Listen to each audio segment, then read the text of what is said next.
ఆదికాండము 49వ అధ్యాయము.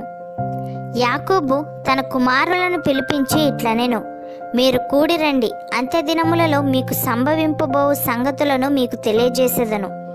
యాకోబు కుమారులారా, కూడి వచ్చి ఆలకించుడి, మీ తండ్రి అయిన ఇశ్రాయేలు మాట వినుడి. రూబేను, నీవు నా పెద్ద కుమారుడవు, నా శక్తియు నా బలము యొక్క ప్రథమ ఫలమును, ఔన్నత్యాతిశయమును బలాతిశయమును నీవే. నీళ్ళ వలె చంచలుడవై నీవు అతిశయము పొందవు. నీ తండ్రి మంచము మీదకెక్కితివి, దానిని అపవిత్రము చేసితివి. అతడు నా మంచము మీదకెక్కెను. షిమ్యోను, లేవి అనువారు సహోదరులు. వారి ఖడ్గములు బలాత్కారపు ఆయుధములు. నా ప్రాణమా, వారి ఆలోచనలో చేరవద్దు. నా ఘనమా, వారి సంగముతో కలుసుకొనవద్దు. వారు కోపము వచ్చి మనుషులను చంపిరి, తమ స్వేచ్ఛ చేత ఎద్దుల గుదికాలి నరములను తెగగొట్టిరి. వారి కోపము వేంద్రమైనది, వారి ఉగ్రతయు కఠినమైనది, అవి శపింపబడును.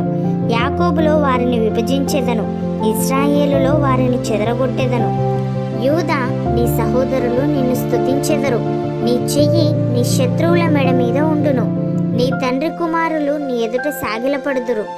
యూదా కొదమ సింహము, నా కుమారుడా, నీవు పట్టిన దాన్ని తినివచ్చితివి. సింహము వలెను, గర్జించు ఆడు సింహము వలెను అతడు కాళ్ళు ముడుచుకొని పండుకొనెను. అతన్ని లేపువాడెవడు? షిలోహు వచ్చు వరకు యూదా యొద్ద నుండి దండము తొలగదు, అతని కాళ్ళ మధ్య నుండి రాజదండము తొలగదు. ప్రజలు అతనికి విధేయులయ్యుందురు. ద్రాక్షవల్లికి తన గాడిదను, ఉత్తమ ద్రాక్షవల్లికి తన గాడిద పిల్లను కట్టి, ద్రాక్షారసములో తన బట్టలను, ద్రాక్షల రక్తములో తన వస్త్రమును ఉదుకును. అతని కన్నులు ద్రాక్షరసము చేత ఎర్రగాను, అతని పళ్ళు పాల చేత తెల్లగాను ఉండును. జెబూలూను సముద్రపు రేవున నివసించును, అతడు ఓడలకు రేవుగా ఉండును.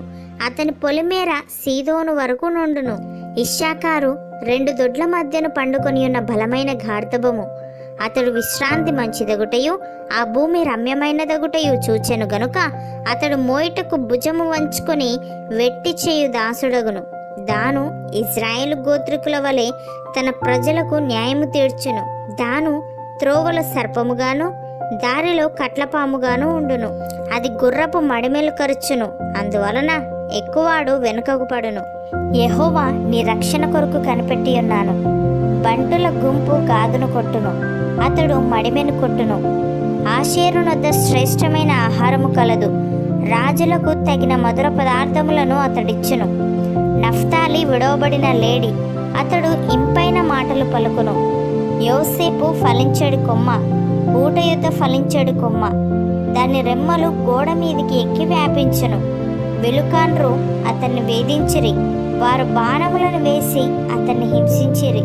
యాకోబు కొలుచు పరాక్రమశాలి అయిన వాని హస్తబలము వలన అతని విల్లు బలమైనదగును.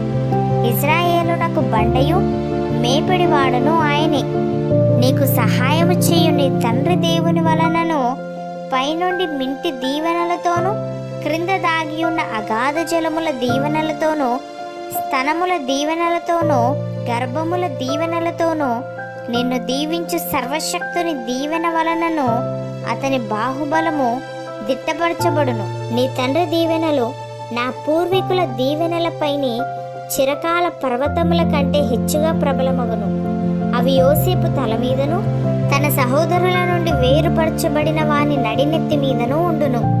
బెన్యామీను చీల్చినట్టి తోడేలు, అతడు ఉదయమందు ఎర్రను తిని అస్తమయమందు దోపుడు సొమ్ము పంచుకొనును. ఇవి అన్నీ ఇజ్రాయేలు 12 గోత్రములు. వారి తండ్రి వారిని దీవించుచు వారితో చెప్పినది ఇదే. ఎవరి దీవెన చొప్పున వారిని దీవించెను. తర్వాత అతడు వారికి ఆజ్ఞాపించుచు ఇట్లనెను, నేను నా స్వజనుల యొద్దకు చేర్చబడుచున్నాను. హిత్తీయుడైన ఎఫ్రోను భూమి అందున్న గుహలో నా తండ్రుల యొద్ద నన్ను పాతిపెట్టుడి. ఆ గుహ కనాను దేశమందలి మమ్రే ఎదుటనున్న మక్పేలా పొలములో ఉన్నది. అబ్రహాము దానిని, ఆ పొలమును హిత్తీయుడగు ఎఫ్రోను యొద్ద శ్మశాన భూమి కొరకు స్వాస్థ్యముగా కొనెను. అక్కడనే వారు అబ్రహామును అతని భార్య అయిన శారాను పాతిపెట్టిరి. అక్కడనే ఇస్సాకును అతని భార్య అయిన రిబ్కాను పాతిపెట్టిరి. అక్కడనే నేను లేయాను పాతిపెట్టి తిని. ఆ పొలమును అందులోనున్న గుహయు హేతు కుమారుల యొద్ద కొనబడినదనెను. యాకోబు తన కుమారులకు ఆజ్ఞాపించుట చాలించి మంచము మీద తన కాళ్ళు ముడుచుకొని ప్రాణము విడిచి తన స్వజనుల యొద్దకు చేర్చబడెను.